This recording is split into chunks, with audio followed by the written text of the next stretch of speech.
vakupa chipo vakupa nyasha, take it serious. Sabu yako iriko. One day ndaidarika patagara kota force, ndaidarika nepanozipazi ndoga pabawa so. Kune mudhara akandona zvanzi mufana wangu yakuno.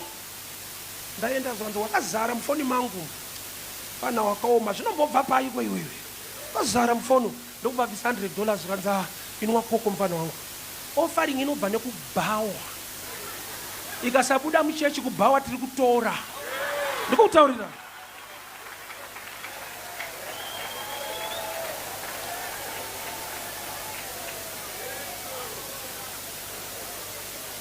Sabu yako iri kokaregera. Zvandakatopfeka zvese complete. Asi zvekuchechi. Munhu wekunyika ane shop akangoti takafura nepa road up. Muri kuita basa wakomana. Vise zvamakapfeka chipfeka zvese izvi. Zvandakatopfeka izvi. Sabu yako kasaitira Mwari. Mwari arigere kuitira vanhu vake. Sorry kukuudza shuwa, Mwari ari kuita zvinhu. Tida kuona because vanoda kuti omesera, da kuona zvinoita sei zvaMwari. Zvevanhu ndo zvaungaitire nharo nazvo. ZvaMwari anoshamisa.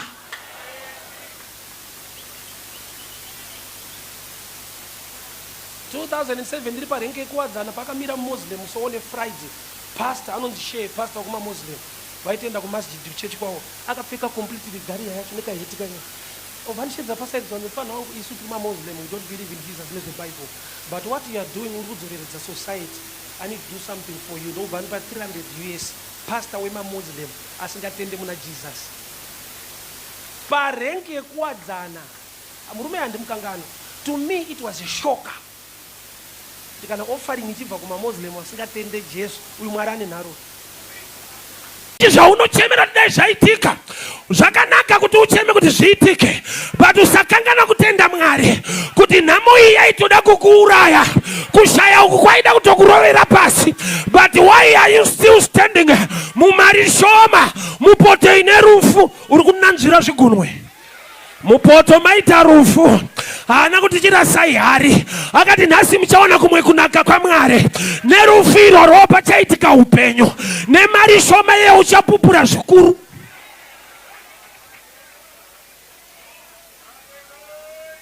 Saka nemwe nguva unoshaya kwekutizira mupoto mune rufu kunze uku nefemine. Nyika yacho haina kumira mushe. Ukati rega ndene miri kwa Limpopo Dhudhula yakakumirira, unyatsona kuti mupoto mune rufu ende futi kunze kwacho hakusikugarika, hakusikuita zvakanaka. Saka hakuna nzvimbo ichakuitira favor kunze watenda muna Mwari anogona kukuitira favor.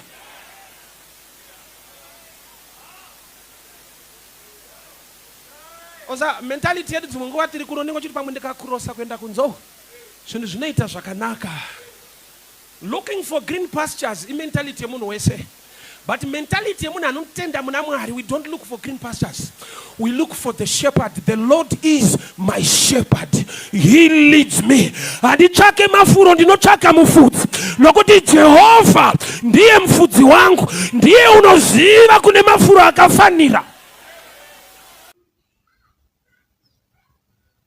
Panogona kuuya munhu achishoropodza kubudirira success and everything else, but the end of the day, when you are poor, you cannot help your brother. When you are poor, there are certain issues in life that usingagone kuachieve nekuita, yet uri spiritual but you are poor. So there is need for balance of message in every area. People of God, hear me very well. Kana Mwari vati kuna Joshua, be strong and be courageous, nokuti ndinewe. Zvora kuti munhu anogona kutova aina Mwari, but chiri kuleka mari kuti ave successful hakusi kushayiwa Mwari, haasi strong and courageous. Be strong and be courageous. So pane nguva yekuti challenge ine munhu now haisi yekuti ane spiritual attack. So kusaziva the real problem kunoita kuti, especially kuno kuAfrica, kunoita kuti munhu atore chinhu chese chiri kumunetsa as a spiritual problem.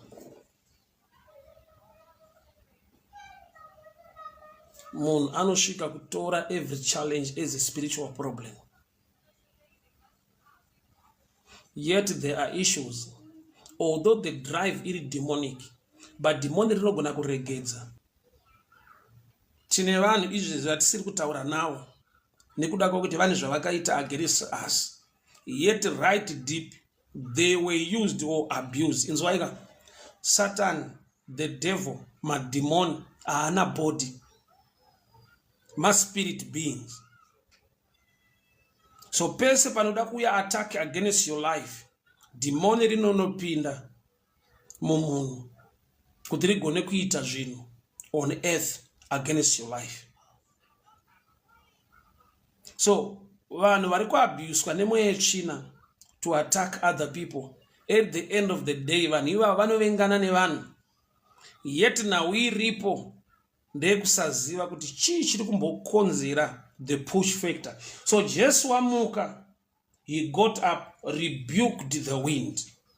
Kuda kuti munhu achimuka mangwanani kune mhepo dzaanofanirwa kurayira, kune mhepo dzeruvengo dzaanofanirwa kudzinga muupenyu hwake, kune mhepo dzekusagamuchirwa dzatinofanirwa kudzinga muupenyu hwedu, kune mhepo dzekusabudirira dzatinofanirwa kudzinga against our lives.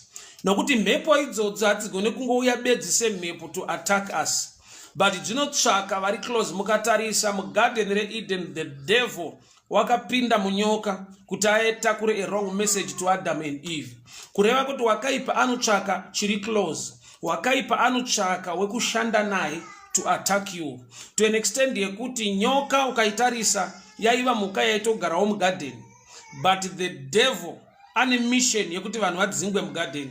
Unopinda munyoka yakapiwa a welcome yavane relationship nayo muka dzavari kugara nadzo mugarden.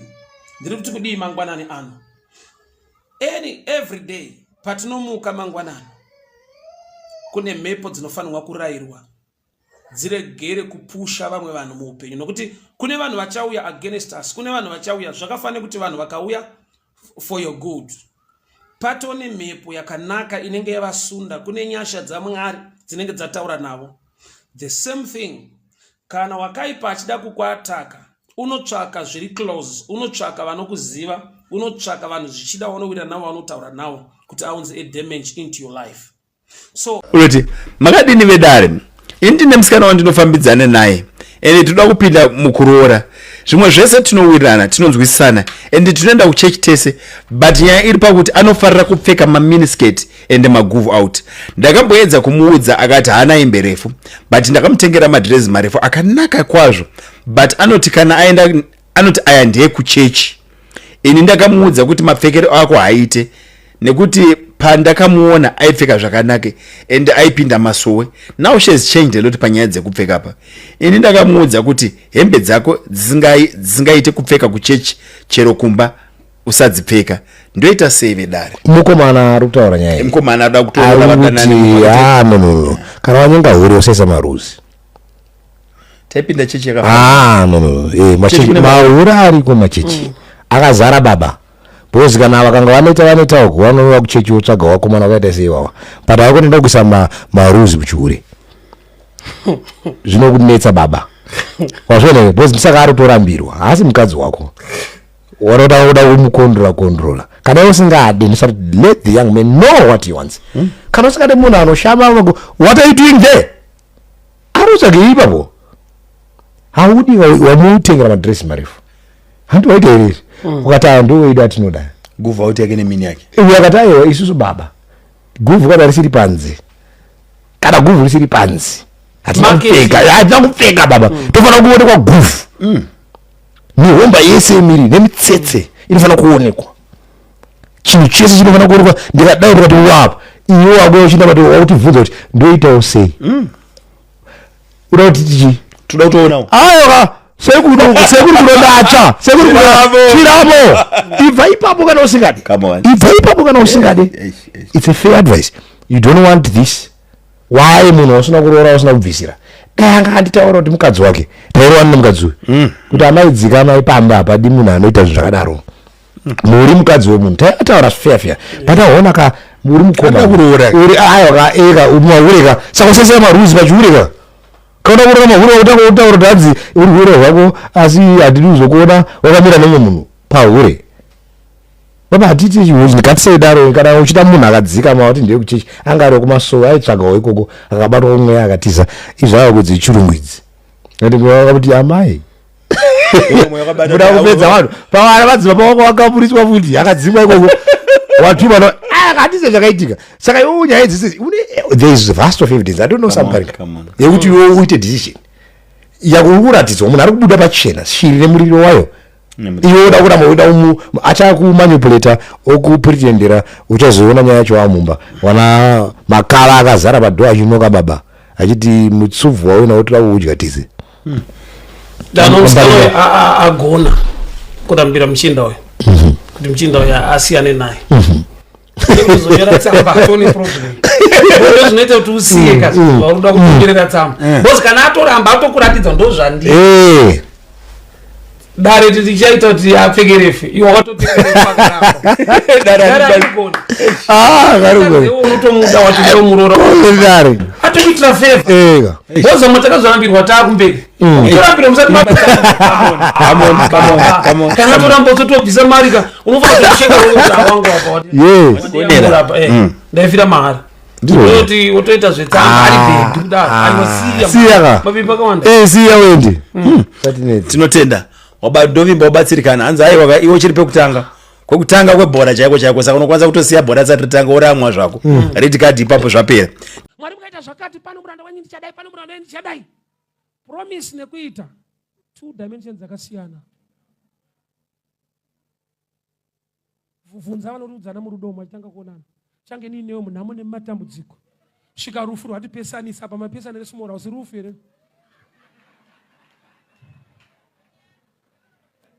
Madrama anoitwa pakuchatai. Maskits kaya. Munhamo nematambudziko simora usinamu. Kana zvakuita zvakanaka dai Mwari atibatsira.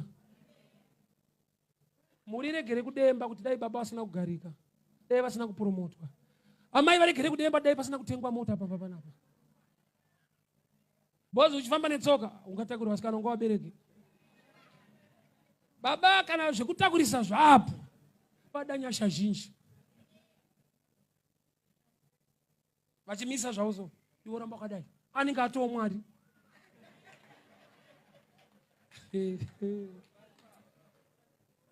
Andabasa nawo makudai dai Mwari atibatsira. The ability to manage need Mwari vaiona kuropafadza vari kutoda but vari kutyira kukuluza uye vari kutyira kuti unoluza family ende vari kutyira kuti unogona kutofa kana kurwara nebreakthrough ichakunzira breakdown. Kune mhepo dzakatakura mapromises Mwari zvaakavimbiswa hazvisi kuitika nokuti kune mhepo yakatakura that promise ikaenda nazvo kure. But nanzwa shoko rekuti nyangwe mhepo yaivapo asi zvaidiwa naElisha zvakadzoka zvikawira mutsoka dzake. Ndinokumbira vatumwa vekudenga masikati ano. I command the ministering angels upon the grace of this house in the mighty name of Jesus. Every demon rakatakura vana vako ukasara uchinza ubereka una mwana, the spirit of barrenness, the demon of barrenness, I command you now, release those kids in the mighty name of Jesus. Chakatakura basa rake, chakatakura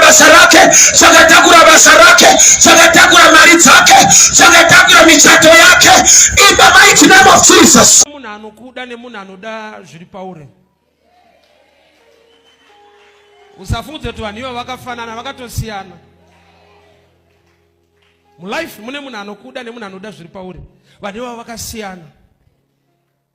Kune vanoda kana moto waakudziya vasingakujoine kana uchitsvaka tsotso. Pane patinotsvaka tsotso tese sababa naamai kuti upenyu hwedu hudziye, but shasha kana yadzirwa yakudzinga futi amai. Amena wandiri kutaura nezvake so.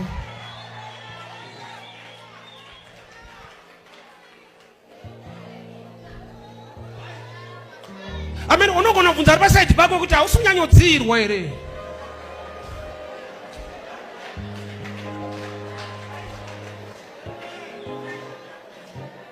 Takareserwa moto. Hakuna anoramba kudziya moto kana kuchitonhora. Hakuna anoramba chakanaka kana upenyu usina kumira mushe. But Satani haarizaine kuti kana ndakutadza kumvura chidziyai moto. Anoti kana ndakutadza kumvura ndokubatirai kumoto.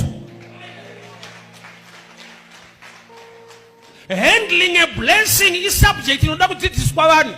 Because we all love blessings, but handling blessings is subject to ombe. Zvanamatirwa naAbhurahama. Yes. Nhamo yedu kazhinji ndeyekuti chiprofita chiripo, shoko rinotoparidzwa, but the right move haipo. Glory. Sei zvanzi ndakanzwa noise, kuti pese panoda kuitwa chinhu chakanaka hapashaike noise. Noise is a picture zvinhu zviri negative against your prophecy. Yes. Mumupata umakava nerusha, pese paunoita chine destiny yako, usatarisira vanhu kungokuomberera maoko. Yeah. Haisi nature yevanhu iyoyo. Vanhu vanoda munhu abudirira kwete ari kuronga kubudirira. Ukapenda kusema ukapimba musikana ukamuudza kuti handina chandinacho but ndine vision yekuzoita marori nemakombi. Anokuudza titoda kana maita makombi muzouya. Yes. Yes. Hakuna munhu anonyengwa nevision. Amen, amen, amen. Imagine atadzi yako yatoya patenu tsano yenyu avada zoita marori. Chisite mushe. Hallelujah. Nature yevanhu vanoda munhu anazvo kwete achazozviita. Process haumbirirwe maoko haidiwe. Mabhonzo ndakaaprofita. So tsitsi dzaMwari dziripo kuti mabhonzo ave nenyama, but tsitsi hadzigoni kujambira order yebhonzo. Yes. Inenge wrestling. Kana muchirwa wrestling muri madoubles nyango ukarohwa sei kana ukarwadziwa zvekuti muwako anenge ari shungu dzekupinda, akangoda kupinda anonzi refu usapinde. Haatenderwe kupinda nekuda kwetsitsi. Nyango aine tsitsi, nyango ari partner yako, there is order yakaiswa yekuti nyango warohwa unoswedera kune mumwe wako. Kuti pakurohwa kwese ziva chinhu wani kuti mumwe wangu akamira kona ipi. Ndiri kurohwa mumwe wangu ane shungu dzekupinda, but ndine role to play, ndofanira kusebera kwa asebere kwauri. Iwe uri kurohwa unongorohwa uchienda side break. Satinoti vanogona kurohwa manje anokurova rohwa kusvika padhuze kutonza futi. Unofanira kurohwa. Yeah. Why? Because I ndiri kukunyima opportunity yekuti ubatsirike. Yes. Yes. Kana kuti akakurova zvakanaka aida kukurwadzisa anouya padhuze newe panapa. Okurova akakubata maoko unoroverwa mudhuze. Saka uchiona unotamburira muchechi uri mudhuze naMwari nyasha unodzidzisa. But Satani akakubata gift yacho unoroverwa uri padhuze. Tsitsi dzaMwari dzakavigwa mushoko rake. Mwari anokuda indani tsitsi ndangozvati Mwari anotida zvakafanana. Zvazviri kunyepa seupenyu hwakasiyana. Mwari anotida zvakafanana seupenyu hwakasiyana. Atimude zvakafanana. Saka kuti munhu ngokumira kwaita panapa kuchovha time hauna serious nazvo. Atimbomuda zvakafanana. Asi anotida zvakafanana. There was order yaifanirwa kumanifesta in the valley before manifestation of God's prophecy. Yes. Yes. Zvese zvakanaka zvaunoti Mwari achakuitira anoita ichokwadi. But pamwe pacho anomiswa kwete nemweya china newe nokuti hausi kuziva zvaunofanirwa kuita. Genesis 2 verse 5. The first famine or the first drought in the Bible was not caused by the devil. Genesis 2 verse 5 inoti nokuti Mwari haana kutendera mvura kunaya panyika, saka hakuna chakamera mumunda nekuti kwanga kusina munhu unorima ivhu. Yet man was created already. Genesis 1:26-27. As Genesis 2 verse 5 inoti kwakusina munhu kwete munhu chete anorima, kuti the man was firstly created spiritually but not yet formed physically. Why? Because a physical man is the only man who can work the ground. Saka nhamo iri kuitika mugadheni kuti mvura isanaye haisi nyaya yekuti Mwari havana tsitsi havadi kuti zvirimwa zviwe nemvura, but vari kuti kana pasina anogona kumanage the garden there is no need yekuririsa mvura. Why? Nokuti chinoita kuti garden rinzi garden inyaya yagardener. Alright. Yes. Vashandi vekanzuro vakaita strike yekuti havaende mu Harare garden kunobata bata. Inoita sango reHarare. Original plan garden reHarare. Vakaita strike 3 months kasango keHarare.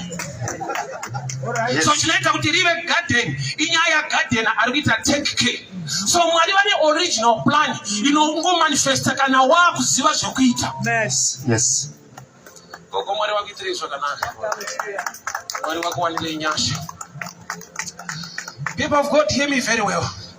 Principle yeshoko raMwari zvinotaura Mwari ndezvechokwadi. Canaan, he promised land. I see promised fruit. Yes. Now you can even die of hunger or you promised land. Because could you benefit the promise of the land, you must till the land and plant a seed. Yes, yes. Kuti ugone kubenefita the promise iri paland ndokunge wagona kurima wodyara mbeu. Asana muzona chichi nyika yakata independence kudhara but tikutambura one ndakati problem yako inyaya yeEnglish.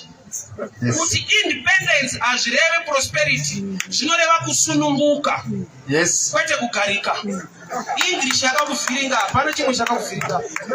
Tati independence but nyika choita zvakangooma. Independence azvireve rugare.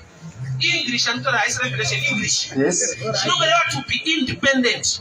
But wava independent ukasaziva zvekuita you can die of hunger uri independent. Yeah. All right. Independence zvinoreva kusununguka. Sei kune majeri. Kuri kune type inofanira kusungwa mukusununguka imo. Yes. Why? Because haiziva kuti kusununguka kunogumira pati. Pinda kamushopu utore computer kuti takazvirwira unovharirwa. Nyika yakasununguka inosungwa vanhu.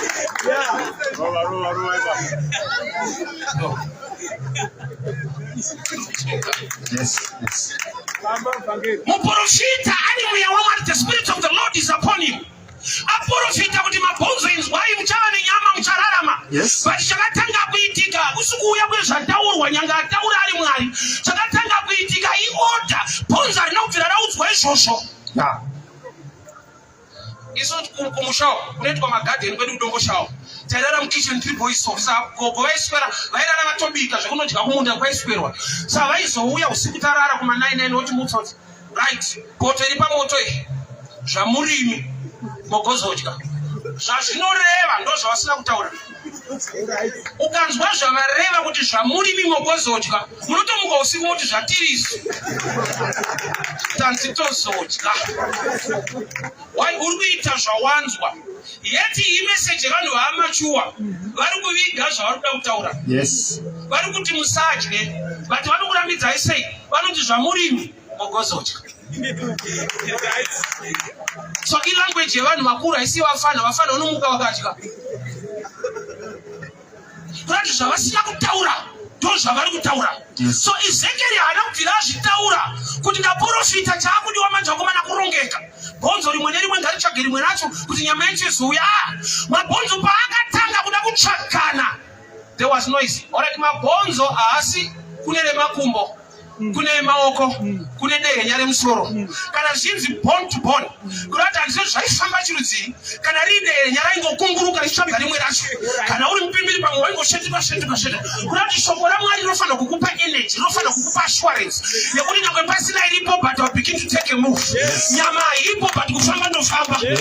Mara handina but Mwari ndomuombera ndikamunamata. Anonamatwa nezvauinazvo kunyangwe nesimba rako. There are times yekuti unongoti God must understand zvina kumira musho at your level you must do something.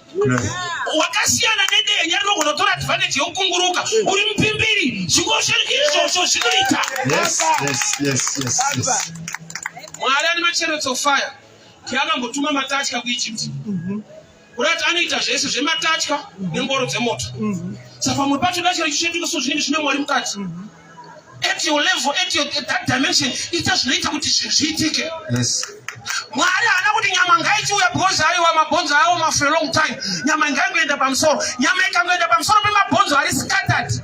Purpose haichareachwa reach. Why? Purpose ndeyekuti pave nevanhu kwete nezvinhu. Yes. So mabhonzo kana dehenya riruko musoro uruko dehenya uko zvinozati gumbo uko ruoko uko nyama yobva yaiswa ipapo apa bude munhu panobuda chinhu.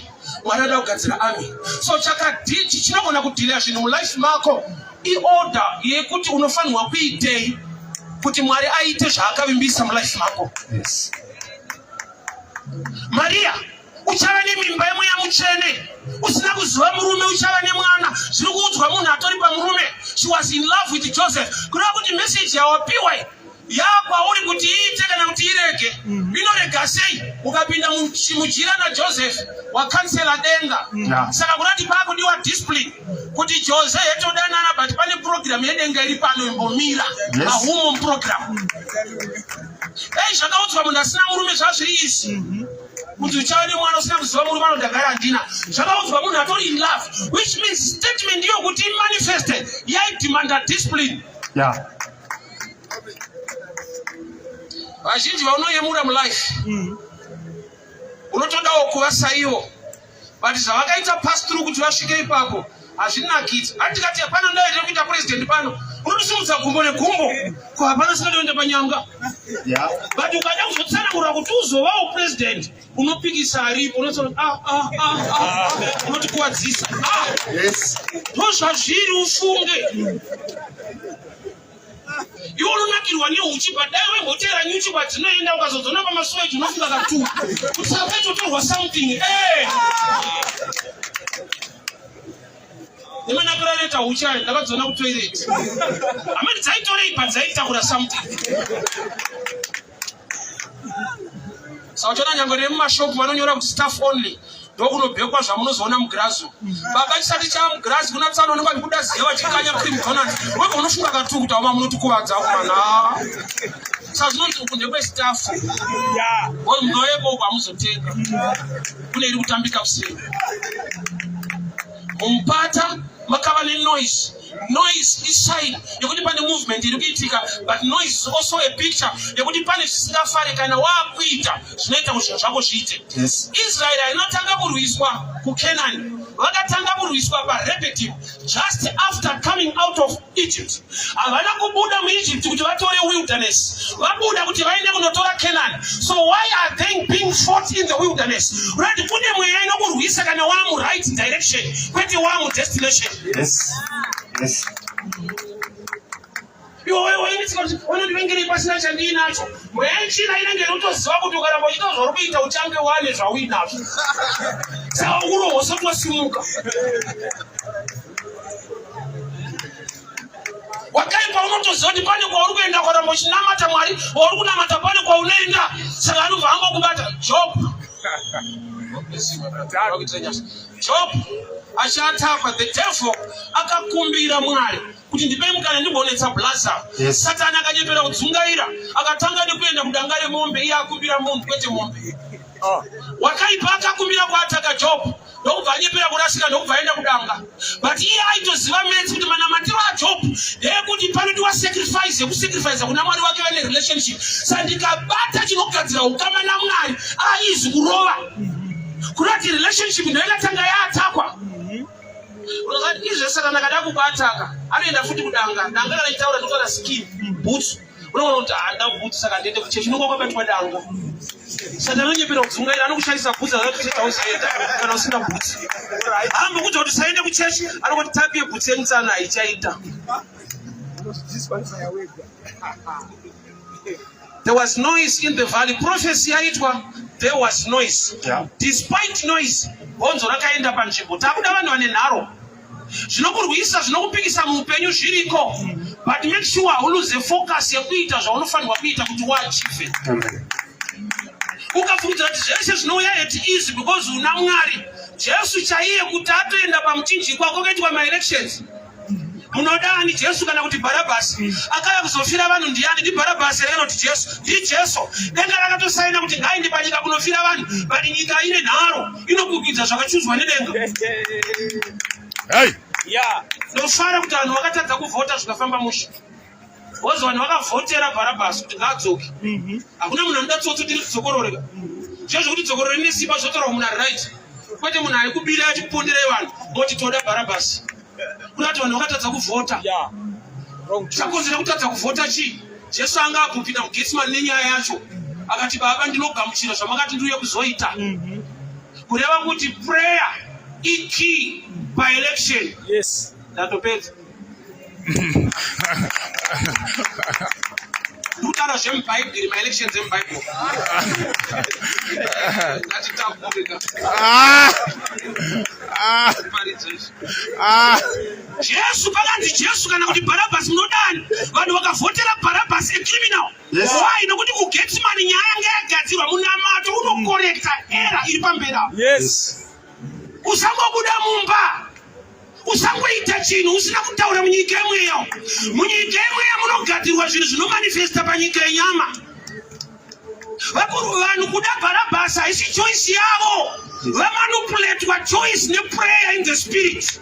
Hakuna munhu anoda munhu akarepa mwana wake. Hakuna munhu anoda munhu akambira mombe kuti adzoke kumaraini. But ukaona vanhu vakuti toda Barabbas iera, but era yabva papi? Kune zvakaitwa muGetsemani. So une Getsemani mulife mako. Time yaunofanira kuita prayer mumba mako. Tine vanhu vanoita prayer nokuti pane zviri kunetsa. Kogoita vanoita prayer vachinamata Mwari kuita kuti pavanosangana zvinonetsa vawanirwe nyasha. There was noise in the valley, but bonzo rimwe nerimwe rikaenda pane rimwe racho. Noise in picture yebattle. Kuti pese paunoda kuita chakanaka usafungidzira kuti uchangoona vanhu vanoti it's okay ita. True. Tine vanhu izvezvi chinhu chawakaita ichi chanaka nhasi inyaya kuti wakaita nharo vanhu pavairamba. Yes. Ufunge mulife nharo dzinodiwa. Nharo dzine side radzinodiwa. Chinhu chese chakanaka chakangoipo kachiitsa pasiripo pachinodiwa. Chinhu chese chiri right, chese muupenyu chiri right, pane pazvinoitirwa. Saka uchiona nhasi kwatone munda inorimwa mbanje munyika muno ine zvainoshanda zvakanaka kudarika zvekukudhodza uri muroto. Chinhu chese chiri right chikaita vanhu vanepfungwa dziri right chakanaka. Musikana amitiswa nhumbu inomunetsa kuti atati anotoisunga netambo. Amai vachangororwa mwedzi wechi2 vanotowedzera kuipusha kuti mubate shuwa kuti atichita zvekutamba zvakaita. Chinhu chiri kudzingisa mumwe pamba chiri kuita kuti mumwe agare ipapo. There was noise in the valley. Kuti pane mweya uri kurwa neorder iri kudiwa, but bonzo rimwe nerimwe rikatsvaga rimwe raro. Izvezvi paunonamata kuti Mwari ndikomborerei mhuri yangu Jehovha, mhuri yako yacho chaiyo chaiyo yauri kunamatira imwe haipo. Haune mwana kuchegutuka. Paunoti Mwari mhuri yangu anenge achiti order tsano mumwe hapo timu yakashota. Pane zvinhu zvakashota mulife mako zvekuti nyangwe denda rikada kukomborera izvezvi hasi Satani ari kukurwisa. Lack of knowledge iweapon pachayo. Yes. Kusaziva zvekuita kunodarika Satani wacho. Alright, let me help you. Anozati vanhu vanotya mademonisterek, let me help you. Satani kutatu vaSatani havana kupindwa nedhimoni. Kwangosati kwaane madhimoni. Saka chakaita kuti kunzi kuna Satani iko kusina madhimoni chii? Chakakonzera kuti ave Satani akafunga kuda kukwidza chigaro chake pamusoro pechigaro chaJehovha. Kuda kuti thinking is more than a demon. Yes. Thinking ndo yakaita kuti Satani apiwe nyembe dzekunzi ndiye Lucifer, ndiye devil. Anga asina kupindwa nemwoyo china. Madhimoni anoseva devil. Devil chii? Idea. Glory. Baba, chinhu chinonzi mind chiri very powerful to an extent yekuti ukasawa Bible rangu rinoti kudii, your mind must be renewed by the word, kwete removed. Mind iri dangerous. Satani battle yaanayo nevanhu imind. I'll give you a picture, a scripture. Adam paakatadzira Mwari, Mwari vakati kwawakuenda kuchamera minzwa. Jesu anova the last Adam paakauya, zvanzi vakagadzira korona yeminzwa vakamuisa mumusoro, which means Jesu ari kuita uproot the thorns dzakakonzerwa naFirst Adam. But Jesu haana kubvisa minzwa nemaoko. Minzwa yakatorwa ikagadzirwa heti akaiswa mumusoro. That's the picture yekuti battle yakaitwa naSatani kuve nezvinokurwisa battle of the head of the mind. Heti yakagadzirwa Jesu achipfekedzwa yainzi a crown of thorns. A crown iyi heti yemadzimambo. Saka Jesu picture yaanayo neminzwa mumusoro zviri kunzi when you have a kingdom thinking you can uproot the mindset of the devil. Amen.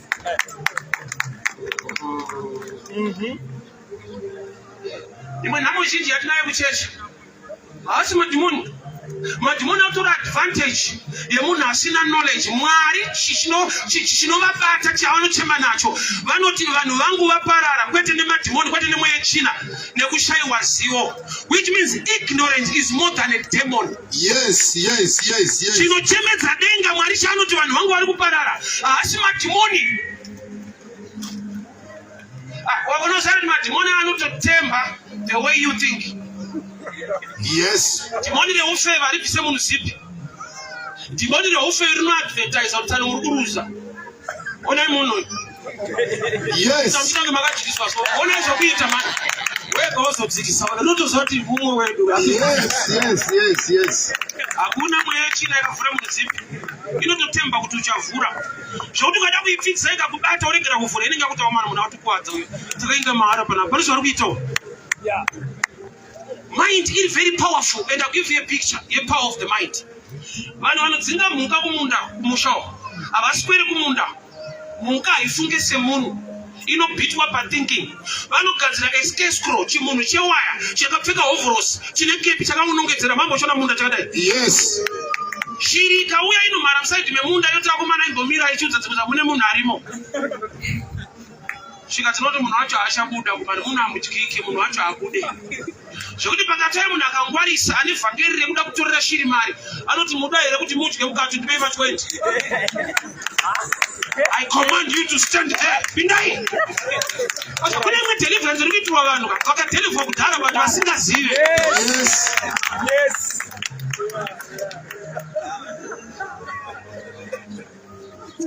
Kune help yauri kupiwa yawakapiwa kudhara. Chinhu chiri mumunda achidzinge shiri but shiri haipinde.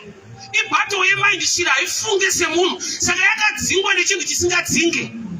Alright. Satani chinhu chaanonyanyotrasta iknowledge. Saka uchiona vazhinji anoti nguva yekupadzakana yapera ndozomhanya paraini ndinamatirwe. Vanhu vanoda kubatwa musoro, havadi kubatwa mukati memusoro. Yes. Mwari anoti vanhu vangu vaparara nekushayiwa zivo. Kureva kuti Bible rinoti you shall know the truth and the truth shall set you free. Imwe level yedeliverance you acquire knowledge on your own. You can deliver yourself. Why? Because truth yakapiwa assignment to deliver people. You shall know the truth and the truth shall set you free. Which means be free. It's another level of deliverance. Highest level, you deliver yourself by acquiring knowledge. Yes. Saka uchiona kuti Satani paakatogurisa nebhaibheri racho hauna une makore muchechi. Yeah. Ende une reason iri pachena yokuti handikariverenga so handiyatsorinzwa so. Saka chinzwa manje. Muranda waKandasi aiverenga bhaibheri achibva kuJerusarema achienda kuEthiopia asingarinzwe. Mwari ndokubva vanzwa kuti haanzwe. Ndokubva vamutumira Philip.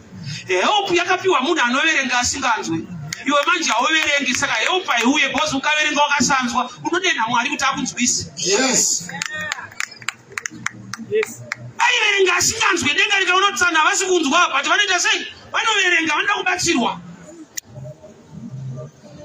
Pazvinhu zvese zvaungave nazvo muupenyu bhaibheri rinokudhurira, hauna rinonzi rako. Ukatoita bhaibheri kumba kwako nderemhuri Mr. and Mrs. Banda, hakuna neta rake. Phone yake zvese zvake Bible ndere family. Why? Satani anozva kuti pa knowledge ndikangokubata kana ukapinda chechi sei Mwari wako akataura kare kuti muchaparara nekushayiwa knowledge. Mwari anoziva kuti Mwari asi anoziva kuti hauzive. Saka akatoisa prophecy yake kuti pachaparara munhu. I'm sure my time is done. Our brothers are ready. People of God, hear me very well. Every prophecy, every assurance yeshoko raMwari inodenwa manifestation neknowledge yemunhu. Jesu ari mwana waMwari akaporesa vanhu, but hakuna munhu waakapa credit. Hapana paakazvibhiga kuti wachiona ndakabva kudenga genuine power wapora kare kwete mafake pastor. Jesu aiti akaporesa munhu aipa credit munhu waaporesa kuti kutenda kwako. Yes. Your faith is product ye knowledge, because faith comes by hearing and hearing by the word of God, which means you want to go to shoko raMwari hauna faith une chivindi. Zvinoita kundonamata chivinda haisi faith. Faith it comes by hearing the word of God. Faith is a product of knowledge, of information. Saka uchiona hauna faith unongopinda chechi ende wakashinga. Yes. Bible over that without faith you can't please God. faith inouya nekunzwa kurati faith information inokulida to action yokoza manifestation. Saka iwewe hauna faith wakashinga kuti zvinoita because don't matter, but hauna information. Yes. Unotone chigaro kuchechi Bible hauna. Alright. Pazvinhu zvese zvaunganzi unazvo Bible hauna. Enda hauna kana shunguna rende rinokudhurira singaite. Unazati Maria unoshandisa for WhatsApp mwedzi wese inokwana Bible. Rino transform life yako. Hauna. Une nyaya dzauri kutsvaga. Uri ku TikTok. Latina mati. The time is done. Father, we thank you for your word. Baba ndiri kunamata nekuda kweshoko ringira mataura pano. Kune mabhonzo ari scattered. My business are scattered. My families are scattered. As Ezekiel paakataura zvandakaona zvichifamba. Baba ndataura semwana uri ngazvifambe. Mari akatiza muhomwe yake ngaidzoke. Profit business rakatiza rikatiza mumhuri yekwavo. Baba family ngaikomborerwe. Vana ava njere dzakatiza mwana aigona akunzi adofo ngadidzoke. Ndiri kukonzera mumupata makaoma kuti muwanikwe nyasha dzaMwari. Mufamily yakaomerwa ngai experience the grace of God. Munyika yakaoma kudai tiri kudena nyasha dzenyu Mwari. In the name that is above every name, in the mighty name of Jesus. God bless you, God bless you. Mwari vakuitire nyasha zvikuru. Mwari vakuropafadze. Thank you so much. Yes. So we meet again. We need to continue the next weekend. Yeah, sure. Yes. I mean the next Week. next week, Monday to Friday, will be around as well. Yes. Thank you. Oh, till we nyasha Mwari. Thank you.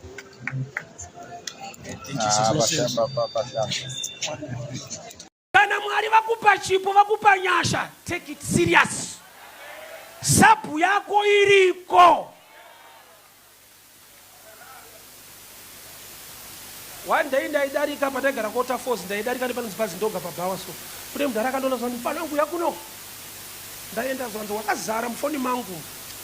Pana wakaoma zvinombobva paiko iwewe. Wakazara mufono ndokubvisa $100 zvanzi inwa koko mfana wangu. Offering inobva nekuBhawa. Ikasabuda muchechi kuBhawa tiri kutora. Ndikutaurira.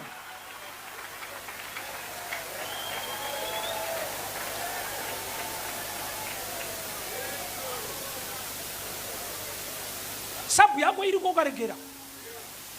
Zvandakatopfeka zvese complete. Asi zvekuchechi. Munhu wekunyika ane shop akangoti takafura neparoad apa. Muri kuita basa wakomana. Vise zvamakapfeka chipfeka zvese izvi. Zvandakatopfeka izvi. Sabu yako ukasaitira Mwari. Mwari arigere kuitira vanhu vake. Sorry kukuudza shuwa Mwari ari kuita zvinhu. Tida kuona because vanoda kuti omesera da kuona zvinoita sei zvaMwari zvevanhu ndo zvaungaitire nharo nazvo zvaMwari anoshamisa.